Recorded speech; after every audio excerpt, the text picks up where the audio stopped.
இன்றைக்கி evening ஸ்நாக்ஸில் onion pakoda எப்படி போடுறதுன்னு பார்க்கலாம். இதுக்கு நான் இந்த சைஸில் 2 வெங்காயத்தை எடுத்து பெரிய வெங்காயத்தை இப்படி நீள நீளமாக கட் பண்ணி வச்சுருக்கேன். அடுத்து இந்த கப்பில் 1/2 கப்புக்கு கடலை மாவு எடுத்து வச்சுருக்கேன்.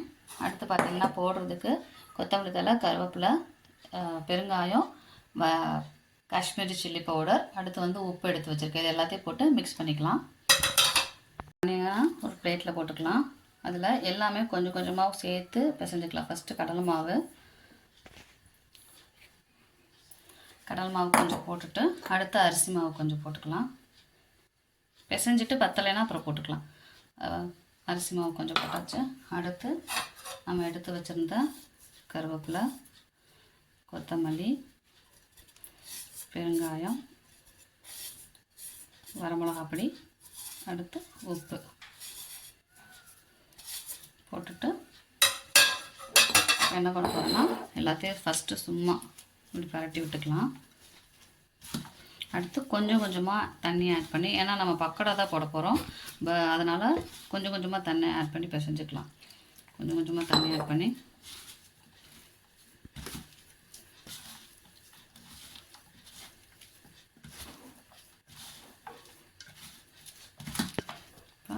இன்னும் கொஞ்சம் கடலை மாவு சேர்த்துக்கலாம்.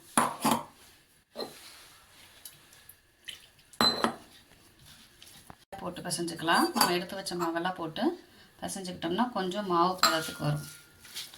நிறையா வெங்காயம் தெரியாமல் மாவு வெங்காயத்தோடு நல்லாயிருக்கும் பக்கோடா. ஸோ மொத்தத்தையும் போட்டு பிசைஞ்சிக்கிறேன் நான்.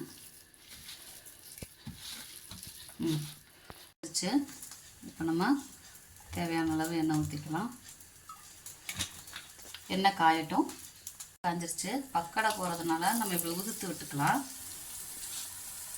மாவு எடுத்து இந்த மாதிரி விட்டு இது வேகட்டும்.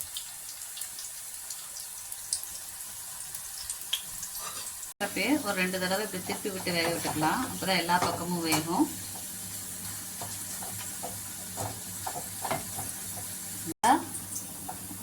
கோல்டன் ப்ரௌனில் வந்துருச்சா, இப்போ இதை நிறமாக வந்துருச்சா, இப்போ இதை எடுத்துக்கலாம்.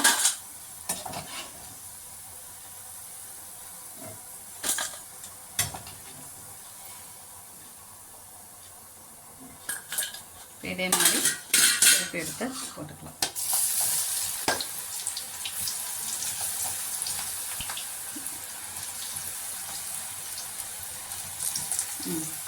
வச்சு இனி நம்ம சர்வ் பண்ணிக்கலாம்.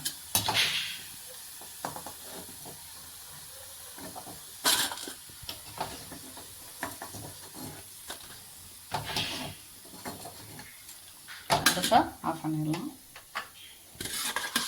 இப்போ இந்த ஆனியன் பக்கோடாவை